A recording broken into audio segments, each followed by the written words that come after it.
Now this one is a particularly tricky one because two of those have a sneaky silent S in them. If you saw these written down, you probably wouldn't guess that they're all pronounced the same way. Hey guys, how is it going? My name is Catalyn. Today we're going to be looking at some homophones. Probably one of the more annoying things about learning a language. I know that I definitely find them annoying when I'm studying Chinese, and I think that you guys probably feel a similar way when you're studying English. So today we're going to be looking at some crazy triple homophones. Sets of not one, not two, but three words that all sound the same but have a different meaning. So let's just get into the video. We have two really common triple homophone sets in English. There, and two, and two. But I have already talked about these in other videos, and I've left the link to those in the description box below if you want to learn about them. Instead of learning about these ones, I thought we could take a look at some that I think you probably don't know. Let's start with the set stare, stare, and stare. Two of these words are verbs, and one is a noun. Stare and stare are our verbs. To stare means to look at for a long time, often with a blank expression, sort of like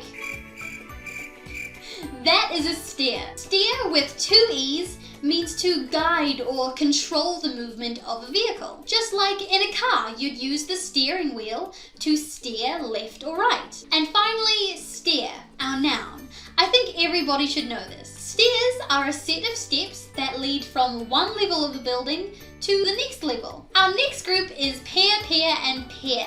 This kind of pear is a type of fruit. I really like pears. And pear with an AI means a set of two things. This is a pair of pears. And our last word, pear with a double E, actually has two meanings. The first is a verb which means to look at with concentration or difficulty. You might peer at something with squinted eyes trying to figure out what it is, like peer into the distance. That's what to peer means. But peer can also be a noun, and it means a person of similar age, status, or ability as another person.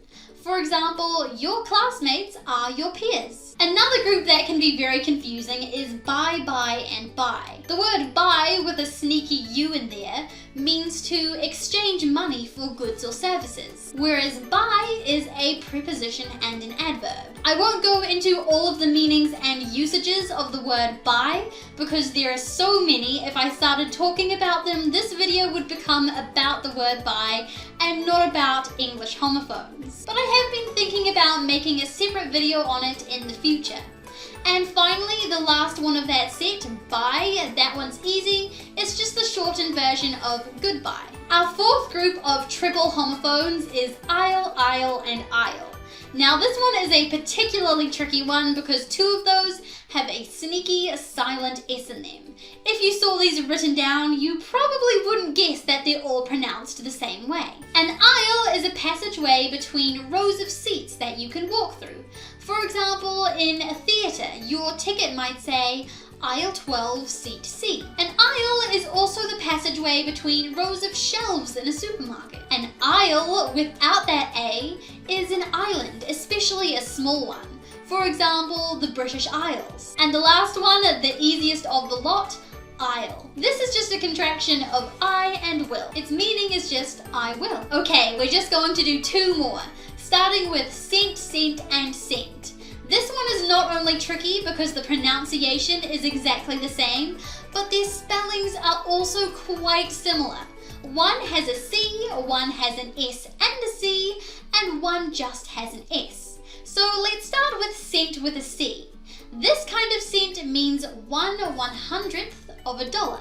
This is 10 cents. Scent with an S and a C means a particular smell, especially if that smell is nice. For example, the scent of a flower might be sweet and floral. And our last one of the set, scent, is just the past tense form of send, which means to deliver a message. And our final group of triple homophones today is heal, heal, and heal. Heal is a verb which means to make a wound or injury better.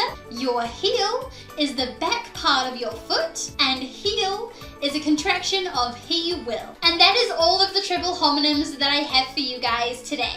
Tell me down in the comments below if there were any that were new to you, ones that you've gotten confused by before, or maybe even challenge yourself to come up with another set of triple homonyms that I didn't mention. But that's the end of this video. If you enjoyed, please leave me a like and subscribe to my channel.